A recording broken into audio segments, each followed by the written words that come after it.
പരിശുദ്ധ പരമദിവ്യകാരുണ്യത്തിന് ആരാധനയും സ്തുതിയും പുകഴ്ചയും ഉണ്ടായിരിക്കട്ടെ. പരിശുദ്ധ പരമദിവ്യകാരുണ്യത്തിന് ആരാധനയും സ്തുതിയും പുകഴ്ചയും ഉണ്ടായിരിക്കട്ടെ. ഇതെല്ലാം ഇങ്ങനെ നമ്മൾ ഇപ്പോൾ ഉപ്പിട്ട് പ്രാർത്ഥിക്കുക, തൈലം പൂശി പ്രാർത്ഥിക്കുക.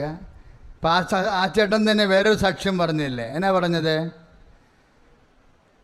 അച്ഛൻ ആരാധനയ്ക്ക് പറഞ്ഞു,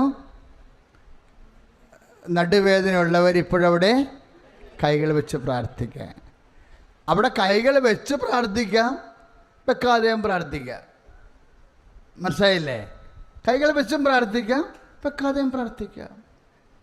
എണ്ണ തേച്ചും കുളിക്കാം, എണ്ണ തേക്കാതെയും കുളിക്കാം. ഓരോരുത്തർ ഓരോ രീതികൾ ചെയ്യണത് അധിക സ്നേഹം കാണിക്കാൻ വേണ്ടിയാണ്. പറഞ്ഞ മനസ്സിലായ?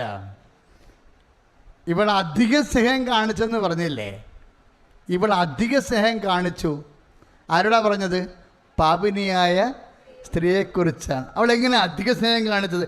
അവൾ സ്നേഹം കാണിച്ചെന്ന് പറഞ്ഞാൽ മതി, അധികം പറയേണ്ട കാര്യമില്ല. പക്ഷെ കർത്താവ് പറഞ്ഞു ഇവൾ അധിക സ്നേഹം കാണിച്ചു. എന്താ കാര്യം? സുഗന്ധം പൂശി സ്നേഹിച്ചു. അതാണ് സംഭവം. സുഗന്ധം പൂശാതെ സ്നേഹിക്കാം. ലൂക്കാ 7:46, 47, 48. സുഗന്ധം പൂശാതെ സ്നേഹിക്കാം. അല്ലേ? കർത്താവ് ഞാൻ നിന്നെ സ്നേഹിക്കണം എന്ന് പറഞ്ഞുകൊണ്ട് കമന്തടിച്ച് വീണുകൊണ്ട് അവൾക്ക് സ്നേഹിക്കാം. അവളെങ്ങനെ സ്നേഹിച്ചത്? സുഗന്ധം പൂശി സ്നേഹിച്ചു. അവൻ ഈശോ എന്താ അതിന് വ്യാഖ്യാനിക്കണത്? അവളെ അധികം സ്നേഹിച്ചു. എന്തെങ്കിലും ഉപകരണങ്ങൾ നമ്മൾ സ്നേഹിക്കുമ്പോൾ, പ്രാർത്ഥിക്കുമ്പോൾ, ആ പ്രാർത്ഥിക്കുമ്പോൾ നമുക്ക് പല വിധത്തിൽ വെറുതെ പ്രാർത്ഥിക്കാം, എന്തെങ്കിലും മീഡിയേഷൻ ഉപയോഗിച്ചുകൊണ്ട്, മാധ്യമം ഉപയോഗിച്ചുകൊണ്ട് പ്രാർത്ഥിക്കുക. മാധ്യമം ഉപയോഗിച്ചുകൊണ്ട് പ്രാർത്ഥിക്കുമ്പോൾ അധികം സ്നേഹിക്കണ പോലെ നമ്മൾ അധികം വിശ്വസിക്കുകയാണ്. കൈ എടുത്തി കർത്താണ്. കരങ്ങൾ ഉയർത്തിക്കൊണ്ട് സ്തുതിക്കട്ടെ. പരിശുദ്ധ നേരവും ആരാധനയും സ്തുതിയും പുകഴ്ചയും ഉണ്ടായിരിക്കട്ടെ. പരിശുദ്ധ പരമദിവ്യകാരുണ്യത്തിന് നേരവും ആരാധനയും സ്തുതിയും പുകഴ്ചയും ഉണ്ടായിരിക്കട്ടെ. ഇസ്രയേലിൽ മനോഹരമായ ഒരു പാരമ്പര്യമുണ്ട്. അവിടുന്ന് തൻ്റെ വിശക്കുന്നവരെ സദ്വിഭവം കൊണ്ട് സംതൃപ്തരാക്കിയെന്ന് പറഞ്ഞതുകൊണ്ട് ഞാൻ പറഞ്ഞതാണ്. നമ്മൾ സങ്കീർത്തനങ്ങൾ വായിക്കുമ്പോൾ, പ്രത്യേകിച്ച് സങ്കീർത്തനം 23:5, ശത്രുക്കൾ കാണുമെങ്കിൽ അവിടുന്ന് എനിക്ക് വിരുന്നൊരുക്കുക. അല്ലേ? ഒരു സങ്കീർത്തനമാണ്. ശത്രുക്കൾ എന്ന് പറഞ്ഞ ശത്രുക്കൾ കാണുകയെ അവിടുന്ന് എനിക്ക് വിരുന്നൊരുക്കി. അപ്പോൾ ശത്രുക്കൾ വരുമ്പോൾ ഓർക്കുക, വിരുന്നിന് സമയമായെന്ന്. പള്ളിമണി അടിക്കുമ്പോൾ എന്താ ഓർക്കേണ്ടത്? കുർബാനയ്ക്ക് സമയമായെന്ന്. ശത്രുക്കൾ കാണുമ്പോൾ എന്താ ഓർക്കേണ്ടത്? വിരുന്നിന് സമയമായി. കർത്താവ് എനിക്ക് വിളമ്പിത്തരാൻ. അതാണ് വിശ്വാസി. കർത്താവ്, ഇത് വിശ്വാസികളുടെ പുസ്തകമാണ്. അല്ലേ? ശത്രു പലതരത്തിലുണ്ട്. ഇപ്പം നിപ്പ വൈറസ് വന്നിട്ടുണ്ട്. എൻ്റെ അർത്ഥം എന്താ? കർത്താവ് നമുക്ക് സൗഖ്യത്തിൻ്റെ, ഈ ദേശത്തിന് കർത്താവ് സൗഖ്യത്തിൻ്റെ വിരുന്നൊരുക്കുമെന്നാണ്. കർത്താവായ ദൈവമേ, ഞങ്ങളുടെ ദേശത്ത് നിന്ന് നിപ്പ വൈറസിനെ അകറ്റിക്കളഞ്ഞ് അകറ്റി എല്ലാ ജനതകൾക്കും സൗഖ്യത്തിന്റെ വിരുന്നൊരുക്കണമേ. സ്തുതിയുടെ ഹല്ലേലൂയ. കരങ്ങൾ ഉയർത്തിക്കൊണ്ട് സ്തുതിക്കട്ടെ. സമർപ്പിച്ച് പ്രാർത്ഥിക്കുന്നു. Lord Jesus, pour out this spirit. I cast out Nipah virus from the state in the name of Jesus Christ. Hallelujah. This is so to hallelujah. In the name of Jesus Christ. Thank you, Jesus. Thank you, Jesus. We praise you, Jesus. We love you, Jesus. Hallelujah. യേശുവേ.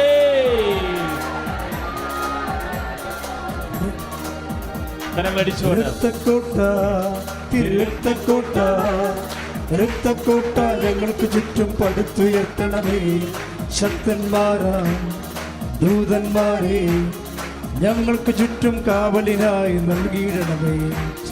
രക്തക്കോട്ട തിരുരക്തക്കോട്ട രക്തക്കോട്ട ഞങ്ങൾക്ക് ചുറ്റും പടുത്തുയർത്തണമേ. ശക്തന്മാരാം ദൂതന്മാരെ ഞങ്ങൾക്ക് ചുറ്റും കാവലിനായി നൽകിയിടണം. കരങ്ങൾ ഉയർത്തി. രക്തം രക്തം ആമേൻ. യേശുവിൻ രക്തം ആമേൻ. മോചനമേകും ആമേൻ. യേശുവിൻ രക്തം. ഹല്ലേലൂയ. രക്തം രക്തം എല്ലാവരും യേശുവിൻ രക്തം മോചനമേകും യേശുവിൻ രക്തം. പരിശുദ്ധ പരമദിവ്യകാരുണ്യത്തിന് നേരവും ആരാധനയും സ്തുതിയും പുകഴ്ചയും ഉണ്ടായിരിക്കട്ടെ. പരിശുദ്ധ പരമദിവ്യകാരുണ്യത്തിന് നേരവും ആരാധനയും സ്തുതിയും പുകഴ്ചയും ഉണ്ടായിരിക്കട്ടെ. പ്രിയപ്പെട്ടവരെ, ഇസ്രായേലിലെ വിരുന്നുമായി ബന്ധപ്പെട്ട് വലിയൊരു വിശുദ്ധ പാരമ്പര്യത്തിൽ നിന്നാണ് ദാവീദ് സങ്കീർത്തനം എടുത്തിരിക്കുന്നത്. എന്തുകൊണ്ടാണ് ഈ ശത്രുക്കൾ കാണുക എനിക്ക് അവിടുന്ന് വിരുന്നൊരുക്കണമെന്ന് പറഞ്ഞില്ലേ? അതായത് ഒരാളെ കൊല്ലാൻ വേണ്ടി ഒരു ശത്രു ഓടിച്ചെന്ന് വിചാരിക്കുക, ഓടിച്ച് അവനെ വാളൂരി വെട്ടിക്കൊല്ലാൻ വേണ്ടി അവൻ്റെ പുറകെ വീണ് ഓടുക. അപ്പോൾ അവൻ പ്രാണരക്ഷാർത്ഥം ഓടി ഏതെങ്കിലും ഒരു വീട്ടിൽ കയറണമെന്ന് വിചാരിച്ചു, അഭയത്തിന്. അപ്പോൾ അവിടുത്തെ നിയമം എന്താണ്? അഭയത്തിനൊരു വീട്ടിൽ കയറി കഴിഞ്ഞാൽ പിന്നെ ശത്രുവിന് ആ വീട്ടിൽ കയറാൻ അനുവാദമില്ല, അത് പാലിക്കും. പക്ഷേ വേറെ ഒരു ഗുണം കൂടിയുണ്ട്. എന്താണ്? ഇവന് ഊരിപ്പിടിച്ച വാളുമായി ഇവന് വെട്ടിക്കൊല്ലാൻ അണച്ചണച്ച് പുറത്ത് നിൽക്കുമ്പോൾ ഈ അഭയം കൊടുത്തവൻ, അഭയം പ്രാപിച്ചവന് ഭക്ഷണം കൊടുക്കുകയാണെങ്കിൽ ഒരു നിയമമുണ്ട്. എന്താ? ഈ ഭക്ഷണം കഴിച്ച് തീരണവരെ ശത്രു പുറത്ത് നിൽക്കണം.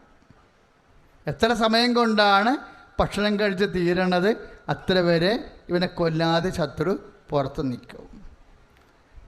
അപ്പോൾ ഇവനൊരു ചപ്പാത്തിയാണ് കൊടുക്കണമെന്നുണ്ടെങ്കിൽ അവൻ തിന്നണ പോലെ ഇരിക്കും. അവനിങ്ങനെ പല്ല് കുറുങ്ങണ പോലെ, പാറ്റ കുറുങ്ങണ പോലെ കുറുങ്ങിയാണ് തിന്നണതെങ്കിൽ അത്രയും സമയം ഈ വീട്ടുകാരന് പുറത്തിറങ്ങി അവൻ്റെ ടേംസ് ആൻഡ് കണ്ടീഷൻ അനുസരിച്ച് വിഷയം സെറ്റ് ചെയ്യാൻ സമയം കിട്ടും. അത് ഭയങ്കര ആശ്വാസമാണ്. ശരിക്കും ഭയങ്കര ആശ്വാസമാണ്. അവനിങ്ങനെ ഇവൻ്റെ ജീവൻ വേണ്ടി വേട്ടപ്പുറത്തോട്ട് നിൽക്കുമ്പോൾ ഇവൻ കൊടുക്കുന്ന ഭക്ഷണം ഇവൻ സ്ലോയിൽ കഴിക്കുക, വളരെ സ്ലോയിൽ. എന്താ? ഈ വീട്ടുകാരൻ പുറത്ത് നിൽക്കുന്നവൻ്റെ ടേംസ് ആൻഡ് കണ്ടീഷൻസ് അനുസരിച്ച് കൊണ്ട് ഈ വിഷയം സെറ്റ് ചെയ്യണവരെ അവന് സമയം കൊടുക്കും.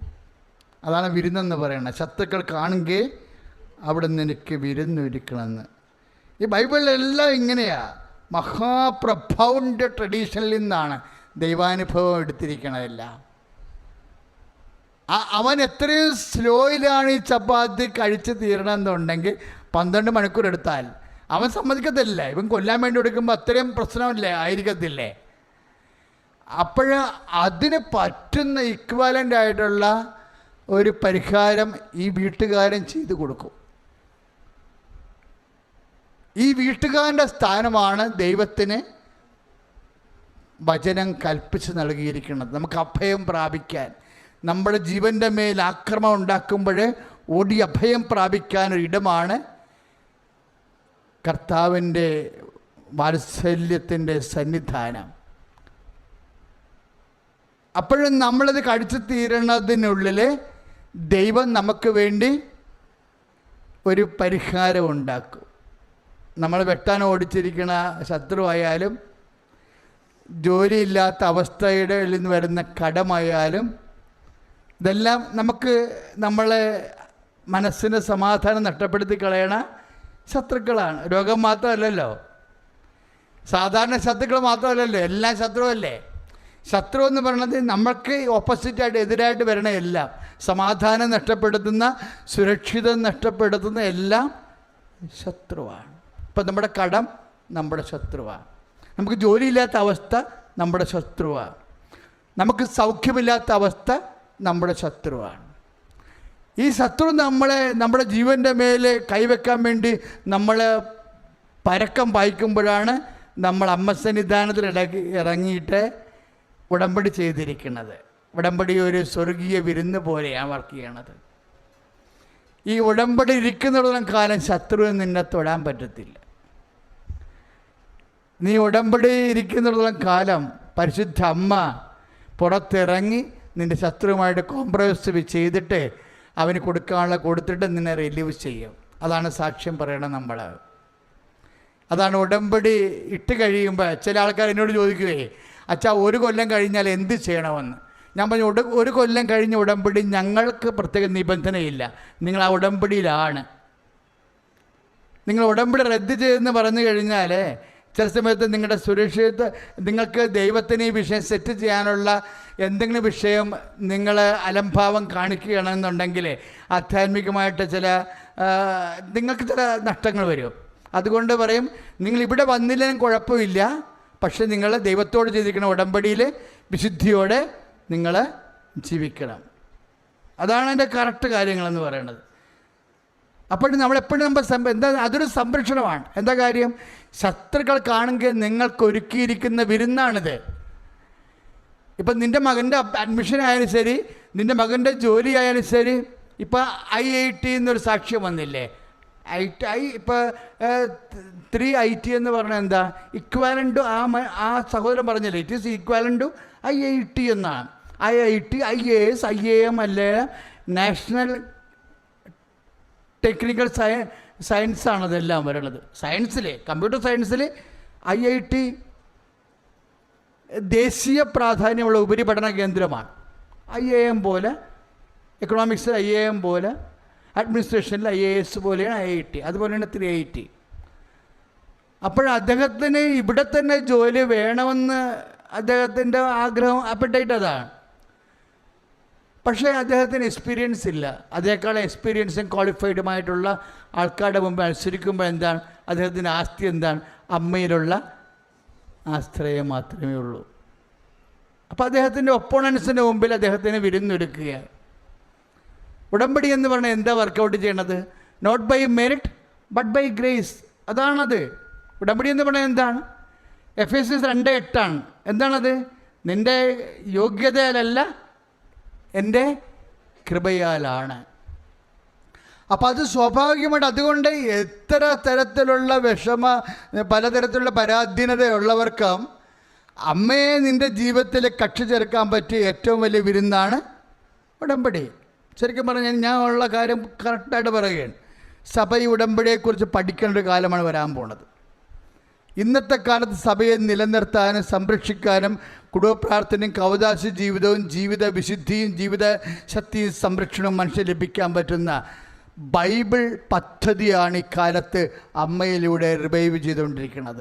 ഇതെല്ലാം ചെന്ന് അവസാനിക്കുന്നത് സമയഘടികാരവുമായി നെഞ്ചിച്ചാർത്തി പ്രത്യക്ഷപ്പെട്ട പരിശുദ്ധ അമ്മയെക്കുറിച്ചുള്ള ആ പ്രത്യക്ഷീകരണത്തിൻ്റെ പഠനത്തെ സഭ കൂടുതൽ ഗൗരവമായി കാണാൻ വേണ്ടിയുള്ള അടയാളങ്ങളാണ് നമ്മൾ കണ്ടുകൊണ്ടിരിക്കുന്നത്. കൈ അടിച്ച് കർത്താണ്.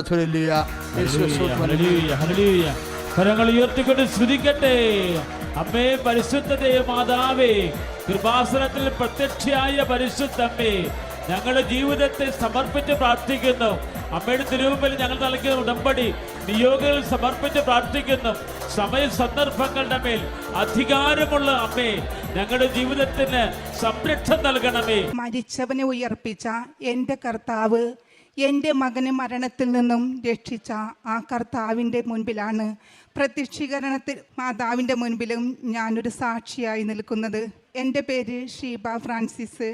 എൻ്റെ മകൻ ഡാനിഷിന് വേണ്ടിയാണ് ഞാനിവിടെ നിൽക്കുന്നത്. ഞാൻ എറണാകുളം ജില്ലയിലെ തിരുത്തിപ്പുറം ജപമാല രാജ്ഞി ദേവാലയത്തിൽ നിന്ന് വരുന്നതാണ്.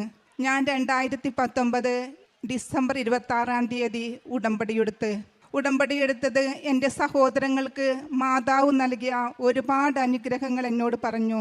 അപ്പോൾ ഞാൻ പറഞ്ഞു, ഞാൻ മാതാവിൻ്റെ പള്ളിയിലാണ്, ഞാൻ മാതാവിന് വേണ്ടി വേല ചെയ്യുന്നത്, അതുകൊണ്ട് കൃപാസനത്തിൽ പോകണ്ട എന്ന് പറഞ്ഞെങ്കിലും എൻ്റെ മനസ്സ് അനുവദിക്കാതെ ഞാൻ കൃപാസനത്തിലേക്ക് കടന്നു വരികയും എൻ്റെ ഈ മകൻ്റെ +2 പഠിക്കുന്ന അവസരമായിരുന്നു.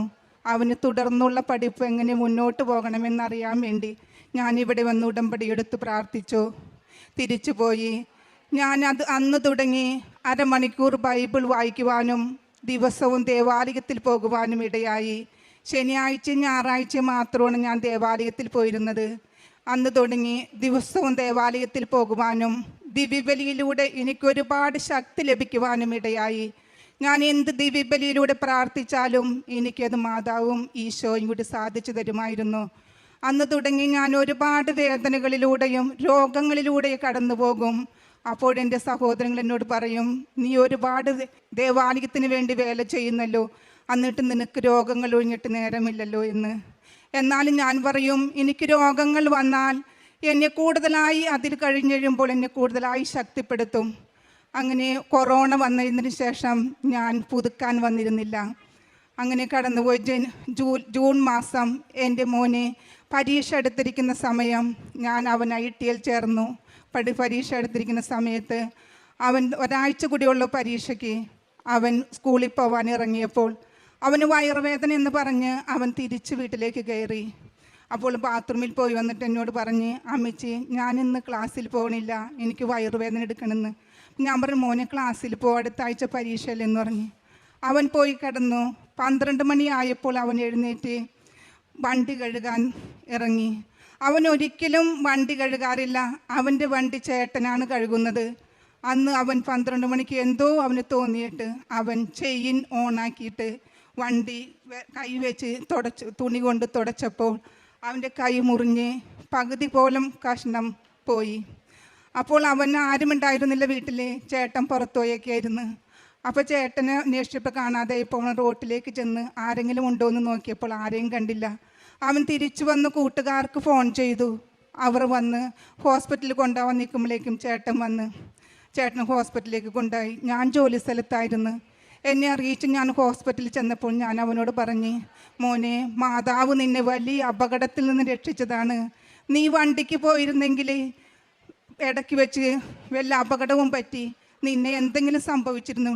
മാതാവ് ഒരു കൈവിരലുമേ നിൻ്റെ ഇത് അവസാനിപ്പിച്ചതാണ് മോനെ. എനിക്ക് സന്തോഷമായിരുന്നു. ഞാൻ ദൈവത്തിന് നന്ദി പറഞ്ഞു. ആസ്പത്രിയിൽ കൊണ്ടുപോയപ്പോൾ അവർ പറഞ്ഞു ഓപ്പറേഷൻ വേണമെന്ന് പറഞ്ഞ്. പിറ്റേ ദിവസം ഓപ്പറേഷൻ ചെയ്യാമെന്ന് പറഞ്ഞ്. വീട്ടിൽ രാത്രിയായപ്പോൾ അവൻ പറഞ്ഞ് എൻ്റെ കഷ്ണം അവിടെ കിടപ്പുണ്ടാന്ന് നോക്കുന്ന ചേട്ടനോട് പറഞ്ഞ്. അപ്പോൾ വലിയൊരു കഷ്ണം ആ വണ്ടിയുടെ അടുത്ത് കിടക്കുന്നു. അത് തിരിച്ചു കൊണ്ടുവന്ന് ഡോക്ടർക്ക് കൊടുത്തപ്പോൾ ഡോക്ടർ പറഞ്ഞ് സമയം കഴിഞ്ഞു പോയി എന്നറിഞ്ഞു. അത് കഴിഞ്ഞ് സന്തോഷത്തോടുകൂടെ ഞാൻ അവനെ ഓപ്പറേഷൻ തിയേറ്ററിലേക്ക് കിടത്തിവിട്ടു. കാരണം എൻ്റെ മാതാവ് വലിയൊരു അപകടത്തിൽ നിന്നാണ് എൻ്റെ മോനെ രക്ഷിച്ചതെന്ന് ഞാൻ പൂർണ്ണമായി വിശ്വസിച്ചിരുന്നു. ഓപ്പറേഷൻ തന്തവിരലിൻ്റെ അടിയിൽ നിന്ന് മാംസമെടുത്ത് അവിടെ തുന്നിപ്പിടിപ്പിച്ചുകൊണ്ട് ഉള്ളിലേക്ക് തിരികെ ഓപ്പറേഷൻ ചെയ്തു. 15 ദിവസം കഴിഞ്ഞപ്പോൾ അവിടെ നിന്ന് എടുത്ത് ഷേപ്പ് ചെയ്ത് സ്റ്റിച്ചിട്ട് വീട്ടിലേക്ക് പറഞ്ഞയച്ചു. എന്നിട്ട് 10 ദിവസം കഴിയുമ്പോൾ അത് അഴിച്ചോളാൻ പറഞ്ഞു. അഴിച്ചു കഴിഞ്ഞ് പിറ്റേ ദിവസം നോക്കിയപ്പോൾ അവൻ്റെ കയ്യിൽ വലിയൊരു കൊമള ആ ഓപ്പറേഷൻ ചെയ്ത സ്ഥലത്ത്. അപ്പോൾ ഞാൻ രണ്ടാമത് ഡോക്ടറിനെ വിളിച്ച് ചോദിച്ചു. ഡോക്ടർ പറഞ്ഞ് ചെല്ലാൻ പറഞ്ഞു. ചെന്നു ആൻറ്റിബയോട്ടിക് കൊടുത്തു. പഴുപ്പാണെന്ന് പറഞ്ഞു. ആൻറ്റിബയോട്ടിക് 8 ദിവസം കഴിഞ്ഞു. 8 ദിവസം കഴിഞ്ഞപ്പോൾ ഇപ്പുറത്ത് രണ്ടാമതൊരു കൊമള വന്നപ്പോൾ പിന്നെയും കൊണ്ടു ചെന്നു. അങ്ങനെ 1 മാസത്തോളം അവൻ ആൻറ്റിബയോട്ടിക് തന്നെ കഴിച്ചുകൊണ്ടിരുന്നു. അപ്പോൾ ഡോക്ടർ പറഞ്ഞു, ഇതിൻ്റെ ഗ്രീസോ എന്തെങ്കിലും ഇതുകൾ തുരുമ്പോ രക്തത്തിൽ കലർന്നിട്ടുണ്ടാവും, അതുകൊണ്ടായിരുന്നു പറഞ്ഞ് രക്തം ശുദ്ധീകരിക്കാൻ മരുന്ന് കൊടുത്തു. എന്നിട്ടും അവൻ്റെ അത് കുറഞ്ഞില്ല. അപ്പോൾ ഡോക്ടർ പറഞ്ഞു, ഒന്നും കൂടി നമുക്ക് ഓപ്പൺ സർജറി നടത്തണം. രണ്ടാമത് ഈ ഓപ്പറേഷൻ ചെയ്ത ഭാഗം തുറന്ന് രണ്ടാമത് ക്ലീൻ ചെയ്ത് രണ്ടാമതും വെച്ചു. അപ്പോൾ ഡോക്ടർ പിറ്റേ ദിവസം രാജഗിരി ഹോസ്പിറ്റലിലേക്ക് പോകുമായിരുന്നു. ഞാൻ കണ്ടിരുന്നത് ചാലാക്ക മെഡിക്കൽ കോളേജ് ഹോസ്പിറ്റലിലാണ്. ആ ഡോക്ടർ അവിടെ നിന്നും രാജഗിരിയിലേക്ക് പോകുന്നത് കൊണ്ട് ഡോക്ടർ പോകുന്നതിനേക്ക് മുമ്പ് തന്നെ ഓപ്പറേഷൻ ചെയ്യാമെന്ന് പറഞ്ഞ് അന്ന് ഓപ്പറേഷൻ ചെയ്ത് അന്ന് തന്നെ ഡോക്ടർ രാജഗിരിയിലേക്ക് പോയി. അപ്പോൾ എന്നെ വിളിച്ച് പറഞ്ഞ് ഈ കൈയിൻ്റെ പഴുപ്പും ബ്ലഡും പോകുവാനായിട്ട് ഒരു ട്യൂബ് ഇട്ടിട്ടുണ്ട്, അത് നാളെ ഡോക്ടറേഴ്സ് എടുത്ത് മാറ്റുമെന്ന് പറഞ്ഞ്. പിറ്റേ ദിവസം അതെടുക്കാൻ പോയപ്പോൾ അവൻ പറഞ്ഞ് ഇങ്ങനെ ഒരു ഇട്ടിട്ടുണ്ട് മാറ്റാമെന്ന്. ഡോക്ടർ പറഞ്ഞു അത് സമയമാകുമ്പോൾ എടുത്തോളൂ എന്ന് പറഞ്ഞ്. 10 ദിവസം കഴിഞ്ഞിട്ടും അതെടുത്ത് മാറ്റിയില്ല. സ്റ്റിച്ചെല്ലാം എടുത്ത് ഇനി കുഴപ്പമില്ല എന്നും പറഞ്ഞ് ഡോക്ടർ വിട്ടു. വീട്ടിൽ വന്നപ്പോൾ അവൻ തടകി നോക്കിയപ്പോൾ ഈ കുടൽ അതിൻ്റെ ഉള്ളിലിരിക്കുകയാണ്. എന്നോട് പറഞ്ഞപ്പോൾ ഞാൻ പറഞ്ഞു, മോനെ അത് തൊലി എങ്ങാനും ആയിരിക്കും എന്ന് പറഞ്ഞ്. ഇല്ല മിച്ചി, അത് ആടുന്നുണ്ടെന്ന് പറഞ്ഞ്. ഞാൻ എൻ്റെ ചേച്ചിയുടെ മോള് ചാലാക്ക ഹോസ്പിറ്റലിലെ ഓപ്പറേഷൻ തിയേറ്ററിലെ നേഴ്സാണ്. അത് കാരണം ഡോക്ടേഴ്സായിട്ട് നല്ല പരിചയമുണ്ട്. അപ്പോൾ ഡോക്ടറിനെ വിളിച്ച് പറഞ്ഞപ്പോൾ ഡോക്ടർ പറഞ്ഞു നാളെ ഹോസ്പിറ്റലിൽ വന്നെടുക്കാൻ പറഞ്ഞു. അവള് പറഞ്ഞ് ഞാൻ തന്നെ എടുത്തോളാം എന്ന് പറഞ്ഞെടുത്ത് പിറ്റേ ദിവസം ഹോസ്പിറ്റലിൽ പോയി. അപ്പോൾ ഈ ട്യൂബ് എടുത്തപ്പോൾ അവിടെ വലിയൊരു ദ്വാരമാണ് കാണാൻ സാധിച്ചത് എനിക്ക്. ഞാനപ്പോൾ തന്നെ കരഞ്ഞ് മാതാവിനോട് പറഞ്ഞു, എൻ്റെ മാതാവേ, ഞാൻ കൃപാസനത്തിൽ വന്നുകൊള്ളാം അമ്മേ, ഞാൻ ഉടമ്പടി പുതുക്കിക്കൊള്ളാമെന്ന് പറഞ്ഞു. ഇവിടെ വന്ന് ഞാൻ ഉടമ്പടി പുതുക്കി തൈലം കൊണ്ടുപോയി ഞങ്ങൾ രാത്രി പ്രാർത്ഥന എത്തിക്കാനിരുന്നപ്പോൾ എൻ്റെ മോൻ്റെ കയ്യിൽ പുരട്ടിക്കൊണ്ട് വിശ്വാസ പ്രമാണം ചൊല്ലി ഞാൻ പുരട്ടി. ഒരു ദിവസം പുരട്ടിയപ്പോഴേക്കും പിറ്റേ ദിവസമായപ്പോഴേക്കും അത് ഉണങ്ങി. നോക്കിയപ്പോൾ യാതൊരു പാട് പോലും എനിക്ക് കാണാൻ സാധിച്ചില്ല. അത് പൂർണ്ണമായി ഉണങ്ങിയതായിട്ടാണ് ഞാൻ കണ്ടത്. ഞാനപ്പോൾ സാക്ഷ്യം പറയുവാൻ പിറ്റേ മാസം ഞാനിവിടെ വന്നപ്പോൾ മകനെയും കൊണ്ടുവരണമെന്ന് പറഞ്ഞ് അവൻ വരാൻ കൂട്ടാക്കിയില്ല. ഞാനിവിടെ വന്ന് സാക്ഷ്യം പറയുമ്പോൾ കൂട്ടുകാരൊക്കെ എന്നെ കളിയാക്കുമെന്ന് പറഞ്ഞ് അവൻ വന്നില്ല. അന്ന് തുടങ്ങി ഞാൻ പ്രാർത്ഥിച്ചു തുടങ്ങി. രണ്ടാമതും പുതുക്കി, മൂന്നാമത് പുതുക്കുന്ന സമയമായപ്പോൾ ഞാൻ പറഞ്ഞു, എൻ്റെ മാതാവേ, അവിടെ ചെല്ലുമ്പോൾ എല്ലാവരും ചോദിക്കും സാക്ഷ്യം പറഞ്ഞില്ല എന്ന്. എനിക്കൊരു സാക്ഷ്യം പറയാനില്ലല്ലോ ഈശോയെ. അതുകൊണ്ട് ഞാൻ 3 മാസം വരെ പുതുക്കിയില്ല. ഓരോ കാരണത്താലും എൻ്റെ വീട് പണിയാലും ഞാൻ നീങ്ങിപ്പോയി. അങ്ങനെ ഇരിക്കുമ്പോഴാണ് ഈ ജൂൺ മാസം 16-ാം തീയതി അവൻ്റെ കയ്യിൻ്റെ ഇത് മുറിഞ്ഞു പോയി. 14-ാം തീയതി ഞാൻ അവനോട് ചോദിച്ചു, മോനെ, നിൻ്റെ കയ്യിൻ്റെ മുറിഞ്ഞിട്ട് 1 വർഷമാവുകയല്ലേ എന്ന്. അതേ അമ്മച്ചി എന്ന് പറഞ്ഞു. ശനിയാഴ്ച അവൻ ജോലിക്ക് പോയി. ശനിയാഴ്ച നൈറ്റ് നിന്ന് ഞായറാഴ്ച ഡേക്ക് കയറിയപ്പോൾ 11:15 അവന് ആ പാതിലെ ചെമ്മീനൊക്കെ കയറ്റി അയക്കുന്ന കമ്പനിയിലാണ് ജോലി. അവിടെ ഫ്രീസറിൻ്റെ ജോലിയാണ്. അവൻ കറണ്ടിൻ്റെ ലൈൻ വലിച്ചു കൊണ്ടിരിക്കുമ്പോൾ അവന് പെട്ടെന്ന് ഷോക്കേറ്റ് അവൻ വെള്ളത്തിലേക്കാണ് വീണത്. രണ്ടാമത് വേറൊരു മകന് പിടറ്റിയിട്ട് അവൻ പുറത്തേക്കും വീണ്. അവന് ബോധമുണ്ടായിരുന്നു. ഇവൻ വീണ വശം തന്നെ അവൻ കിടന്ന് പെടഞ്ഞ് വായിൽ നിന്നും അപ്പോൾ തന്നെ ഞൊരയും പതയും വന്നു. അവൻ്റെ നൊലോളി കേട്ട് താഴെ മാനേജർ വന്നിരുന്നു. ഒറ്റ ദിവസം ഞായറാഴ്ച പോലും ആ വരാത്ത മാനേജറിനെ ദൈവം ആ സമയത്ത് അവിടെ കൊണ്ടുവന്നു. കരച്ചിൽ കേട്ടപ്പോൾ മാനേജർ പെട്ടെന്ന് കറണ്ട് പിടിച്ചതായിരിക്കുമെന്ന് ഓഫ് ചെയ്ത് മുകളിലേക്ക് വന്നപ്പോഴാണ് ഇവൻ അബോധാവസ്ഥയിൽ കിടക്കുന്നത് കണ്ടത്. അപ്പോൾ തന്നെ ഫയർഫോഴ്സിനെ വിളിച്ച് അവർ വന്ന് CPR കൊടുത്ത് അവന് ഹോസ്പിറ്റലിൽ എത്തിക്കുമ്പോൾ അവന് ജീവനുണ്ടായിരുന്നില്ല. ഒരല്പം മാത്രം ജീവനിലാണ് അവൻ ഹോസ്പിറ്റലിലേക്ക് എത്തിയത്. ഇതറിഞ്ഞ് ഞങ്ങളെ അറിയിച്ചു. ഞങ്ങൾ ഹോസ്പിറ്റലിലേക്ക് ചെന്നപ്പോൾ അവനെ കണ്ട കാഴ്ച എൻ്റെ നെഞ്ച് തകരുന്നതായിരുന്നു. കണ്ണു തുറന്ന് വായ പൊളിച്ച് അവൻ കിടക്കുന്നു മരിച്ച പോലെ. ഞാൻ എൻ്റെ ഡോക്ടറേസിനോട് ചോദിച്ചു, എൻ്റെ മകൻ മരിച്ചോ ഡോക്ടറെ എന്ന്. പില്ലാമിച്ച് പ്രാർത്ഥിക്കാൻ പറഞ്ഞു.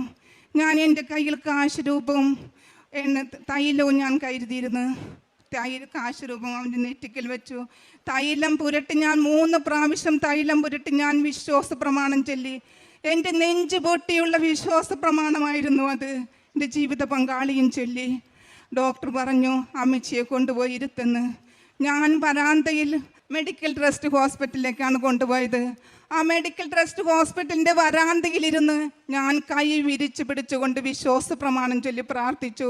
വിശ്വാസ പ്രമാണം എത്ര ശക്തിയുള്ളതാണെന്ന് ആ നിമിഷമാണ് ഞാൻ അറിഞ്ഞത്.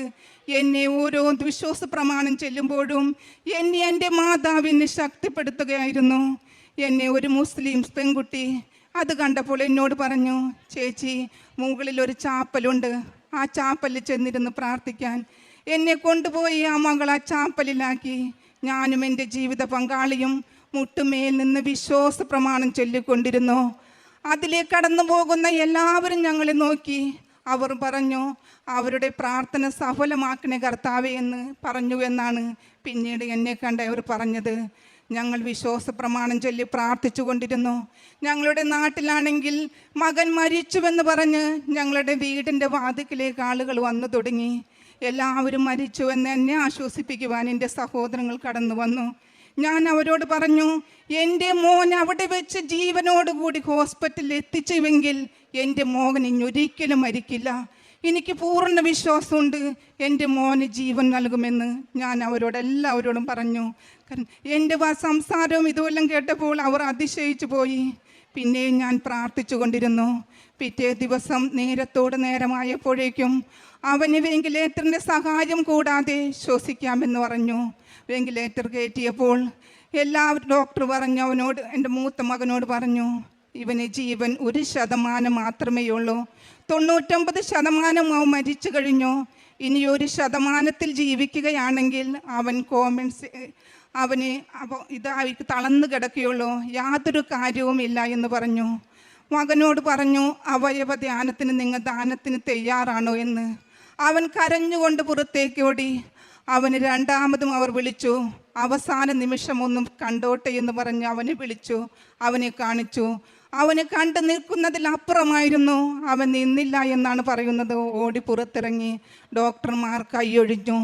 ആ നിമിഷം എൻ്റെ കൃപാസന മാതാവും ഈശോയും കൂടി എൻ്റെ മകൻ്റെ അരികിലിരുന്ന് അവനെ സുഖപ്പെടുത്തുകയായിരുന്നു. അവൻ നേരത്തോട് നേരമായപ്പോഴേക്കും കൃത്രിമ ശ്വാസം വിട്ട് അവൻ തന്നെ കുറച്ച് ശ്വസിക്കുവാൻ തുടങ്ങി. അന്നോട് നേഴ്സുമാർ വന്ന് പറഞ്ഞു, അവൻ ശ്വാസം എടുത്തു തുടങ്ങിയെന്ന്. ആ നിമിഷം ഞാൻ ചേട്ടനോട് പറഞ്ഞു, നമുക്ക് കൃപാസനത്തിൽ പോകാം മോൻ, ഇപ്പോൾ തന്നെ കൃപാസനത്തിൽ പോകാം എന്ന് പറഞ്ഞ് ഞങ്ങൾ കാറിന് ആ നിമിഷം തന്നെ കൃപാസനത്തിലേക്ക് വന്നു. ഞാൻ പുറത്തെത്തിയപ്പോൾ ഒരു പൂമാലയുമായി എൻ്റെ അടുക്കിലേക്ക് ഒരു പെണ്ണ് വന്നു. ഞാൻ അത് വാങ്ങി മാതാവിന് നന്ദി പറഞ്ഞുകൊണ്ട് ഞാൻ മാതാവിൻ്റെ കഴുത്തിലിട്ടു. ഞാൻ ഇവിടേക്ക് വന്നു. അവൻ്റെ ഫോട്ടോ സഹിതമാണ് ഞാൻ കൊണ്ടുവന്നത്. ഞാനിവിടെ നിൽക്കുന്ന ആ പ്രേക്ഷിതയോട് പറഞ്ഞു, എൻ്റെ മോഹനിന് തീരെ ഇതുമായിട്ടാണ്, എനിക്കൊന്ന് അച്ഛനെ കാണണമെന്ന്. അച്ഛൻ അവിടെ നിന്ന് പോയിരുന്നു.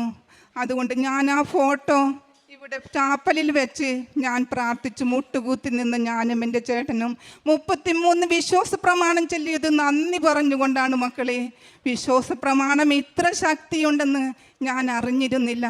ഞാൻ ചൊല്ലി വിശ്വാസ പ്രമാണം ചൊല്ലി നമുക്ക് പോകാമെന്ന് പറഞ്ഞ് പുറത്തിറങ്ങി. കാറിൽ കയറി കുറച്ച് ചെന്നപ്പോഴേക്കും എൻ്റെ മൂത്ത മകൻ വിളിച്ചു പറഞ്ഞു, അമ്മേ, ഡാനിക്കുട്ടൻ്റെ കണ്ണ് തുറന്നു, അമ്മച്ചിയെ അന്വേഷിക്കണമെന്ന്. എൻ്റെ കർത്താവിന് എത്ര നന്ദി പറഞ്ഞാലും എനിക്ക് മതിയാകില്ല. സന്തോഷം കൊണ്ട് ഞാൻ തുള്ളിച്ചാടുകയായിരുന്നു. ഈശോയുടെ മുൻപിൽ ഞാൻ ചാപ്പലിൽ ചെന്ന് നന്ദി പറഞ്ഞ് ഞാൻ പ്രാർത്ഥിച്ചു.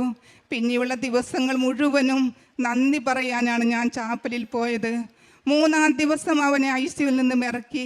അപ്പോൾ ഒരു ബില്ല് കൊണ്ട് ചെല്ലാൻ പറഞ്ഞ് ഞാൻ ICUവിലേക്ക് കയറിയപ്പോൾ ആ നേഴ്സുമാർ എന്നോട് പറഞ്ഞത്, ഇവനെ ഈ രീതിയിൽ ഇറക്കുമെന്നോ ഞങ്ങൾക്കോ ഡോക്ടർമാർക്കോ ഒട്ടും പ്രതീക്ഷയുണ്ടായിരുന്നില്ല എന്നാണ്. അങ്ങനെ 3-ാം ദിവസം അവനെ ICUവിൽ നിന്നും ഇറക്കി റൂമിലേക്ക് മാറ്റി. അപ്പോൾ ഡോക്ടർ എന്നോട് പറഞ്ഞ്, അവനെ നടത്തിക്കരുതൂട്ടാ, കിടന്ന കിടപ്പിലെല്ലാം ചെയ്യണം. ബാത്റൂമിൽ പോകണമെന്ന് പറയണമെങ്കിൽ, മൂത്രമൊഴിക്കണമെങ്കിലൊക്കെ നിങ്ങൾ പാത്രം വെച്ച് കൊടുത്താൽ മതി, അവൻ എഴുന്നേൽപ്പിക്കണ്ടെന്ന് പറഞ്ഞ്. ഞാൻ അവനെ കൊണ്ട് നടത്തി. 1 മണിക്കൂർ കഴിഞ്ഞപ്പോൾ അവന് ബാത്റൂമിൽ പോകണമെന്ന് പറഞ്ഞ്. ഞാൻ പറഞ്ഞു, മോനെ, ബാത്റൂമിൽ പോകണ്ടെന്നാണ് ഡോക്ടർ പറഞ്ഞേക്കണത്. ഞാൻ ഓടിച്ചെന്ന് നേഴ്സിൻ്റെ അടുത്ത് നിന്ന് ബാത്റൂമിൽ മൂത്രമൊഴിക്കാനായിട്ട് പാത്രം മേടിച്ചു തൊട്ട് അവൻ സമ്മതിച്ചില്ല. എനിക്ക് ബാത്റൂമിൽ തന്നെ പോകണമെന്ന് പറഞ്ഞ്. ഞാൻ എന്നിട്ട് ഒരു ചേച്ചിയുടെ മോളുണ്ടായിരുന്നു, അവളും കൂടി പിടിച്ച് 2 കൈമേ പിടിച്ച് ഞാൻ ബാത്റൂമിലേക്ക് കൊണ്ടുപോയി. ബാത്റൂമിൽ കയറിയ ഉടനെ തന്നെ അവൻ കുറ്റിയിട്ട് വാതിലിൻ്റെ. ഞങ്ങൾ പേടിച്ചു പോയി. തിരിച്ചവൻ നടന്നു വന്നത് ഒറ്റയ്ക്കാണ് മക്കളെ. ഒറ്റയ്ക്ക് അവൻ വന്ന് കയറിയിരുന്നു. പിറ്റേ ദിവസം ഡോക്ടർ വന്നപ്പോൾ ഡോക്ടർ പതുക്കെയൊക്കെ എഴുന്നേൽപ്പിക്കാൻ ഇവിടെ നോക്കണേ. ഇവൻ ചാടി എഴുന്നേറ്റ് നടക്കും. ഡോക്ടർ പതുക്കെ നടക്കാൻ പറഞ്ഞപ്പോൾ അവൻ ഓടി നടക്കുകയായിരുന്നു ചെയ്തത്. എൻ്റെ മോൻ ഇത്രയും വലിയ അത്ഭുതം ചെയ്തത് മാതാവാണ്. ഞാൻ ദിവസവും ദിവ്യബലിയിൽ പങ്കെടുക്കുമായിരുന്നു. ആ ദിവ്യബലിയുടെ ശക്തി ഇത്രയുമാണെന്ന് ഞാൻ പ്രാർത്ഥിച്ചിരുന്നതാണ്. അച്ഛൻ എന്നും പ്രാർത്ഥിക്കാറുണ്ട്. 38 വർഷം ഞാൻ അർപ്പിച്ച ബലിയുടെ യോഗ്യതയാലെന്ന് ഞാനും പ്രാർത്ഥിച്ചു. മക്കളെ, ഞാൻ ദിവസവും അർപ്പിക്കുന്ന ദിവ്യബലിയുടെ യോഗ്യതയാൽ എൻ്റെ മോനെ സുഖപ്പെടുത്തണമെന്ന് ഞാൻ കരഞ്ഞു പ്രാർത്ഥിച്ചിരുന്നു. ആ ദിവ്യബലിയുടെ ശക്തിയാലാണ് എൻ്റെ മോനെ സുഖപ്പെടുത്തിയത്. ഓരോ ദിവസവും നമ്മൾ അർപ്പിക്കുന്ന ദിവ്യബലി ദൈവത്തിൻ്റെ മുൻപിൽ വലിയതാണെന്ന് ഞാൻ മനസ്സിലാക്കി. നമ്മൾ അർപ്പിക്കുന്ന ഓരോ ജപമാലയും ദൈവസന്നിധിയിൽ വലുതാണെന്ന് ഞാൻ മനസ്സിലാക്കി. ഇല്ല എങ്കിൽ എൻ്റെ മോനെ ഇന്ന് തിരിച്ചു കിട്ടില്ല എന്ന് എനിക്ക് പൂർണ്ണ ഉറപ്പുണ്ട്. ഓരോ ദിവസവും ഞാൻ നന്ദി പറഞ്ഞ് മാതാവിനോട് ദിനം പ്രതി പ്രാർത്ഥിച്ചു കൊണ്ടിരിക്കുകയാണ്. എൻ്റെ മോനിപ്പോൾ പൂർണ്ണ ആരോഗ്യത്തോടെ മുമ്പിൽ നിൽക്കുന്നു. വെന്റിലേറ്ററിൽ കിടന്നതിൻ്റെ ആ ഒരു ശബ്ദം മാത്രമേ ശരിക്കും ശബ്ദം വന്നിട്ടില്ല. ബാക്കിയെല്ലാം അവൻ ഓക്കെയാണ്. ഞാൻ അവന് കൊടുക്കാം. യേശുവേ നന്ദി. യേശുവേ സൗണ്ടില്ലാതെ പറയാൻ പറ്റില്ല. എൻ്റെ ജീവൻ തിരിച്ചെന്ന യേശുവിന് 1000 നന്ദി. ഞാൻ പ്രേക്ഷിത വില ചെയ്യുന്നുണ്ട്. രോഗികളെ ചെന്ന് കാണും, അവർക്ക് വേണ്ടി ആവശ്യമായ പൈസകൾ കൊടുക്കും. ഞാൻ പിറ്റേ ദിവസം ചാപ്പലിൽ നന്ദി പറയാൻ ചെന്നപ്പോൾ ഒരു സഹോദരി എന്നോട് കരഞ്ഞിരിക്കുന്നു. ഞാൻ എൻ്റെ വിഷമം ഞാൻ അവളോട് പറഞ്ഞു, അവളുടെ വിഷമം എന്നോട് പറഞ്ഞു. അപ്പോൾ അവൾ പറഞ്ഞ്, എനിക്ക് പേര് എൻ്റെ കെട്ടി ജീവിത പങ്കാളി ഡയാലിസിസിന് വേണ്ടി ഇവിടെ കിടന്നിരിക്കുകയാണ്, പൈസകളുണ്ടായത് മുഴുവൻ തീർന്നു പോയി, ഇപ്പോൾ ഡിസ്ചാർജ് ആവണ്, ഞാൻ എന്തു ചെയ്യുമെന്നോർത്ത് ഞാൻ വന്നിരുന്ന് കരഞ്ഞതാണെന്ന്. അപ്പോൾ തന്നെ ഞാൻ പോയി എൻ്റെ അടുത്തുണ്ടായിരുന്ന 1000 രൂപ കൊടുക്കുകയും ഞാൻ പറഞ്ഞ്, എൻ്റെ അടുത്ത് ഇതുള്ള മോളെ, ഞാൻ ഇനി മറ്റുള്ളവരോട് പറഞ്ഞു മോളെ സഹായിക്കാമെന്ന്. ആ നിമിഷം തന്നെ എൻ്റെ സ്വന്തം സഹോദരങ്ങളോട് എല്ലാവരോടും ഞാൻ പറഞ്ഞു. ആ നിമിഷം തന്നെ അവൾക്ക് 13,000 രൂപ പറഞ്ഞ് അവൾക്ക് അപ്പോൾ തന്നെ അയച്ചു കിട്ടി. പിറ്റേ ദിവസവും അവൾ പറഞ്ഞു, അങ്ങനെ ഒരു 20,000 രൂപയോളം എന്നാൽ കഴിയുന്ന വിധത്തിൽ മറ്റുള്ളവരോട് പറഞ്ഞ് ഞാൻ അവളെ സഹായിച്ചിട്ടുണ്ട്. അതുപോലെ രോഗികൾ എവിടെ കണ്ടാലും ഞാൻ അവരോട് വിശേഷം ചോദിക്കും. അവർക്ക് പണം കൊണ്ടാണ് ആവശ്യമെങ്കിൽ എന്നെ കഴിയുന്ന വിധത്തിൽ ഞാൻ അവരെ സഹായിക്കാറുണ്ട്. ഞാൻ ഉടമ്പടിയെടുത്ത് ദിവസവും ദിവ്യബലിയിൽ അരമണിക്കൂർ ബൈബിൾ വായന എല്ലാം ഉടമ്പടിയിൽ ഞാൻ നിലനിന്ന് പോകുന്നു. ഇത്രയും വലിയ അനുഗ്രഹം എനിക്കും എൻ്റെ ഈശോയും മാതാവും ചെയ്തു തന്നെന്ന് ഞാൻ 1000 നന്ദി പറയുന്നു.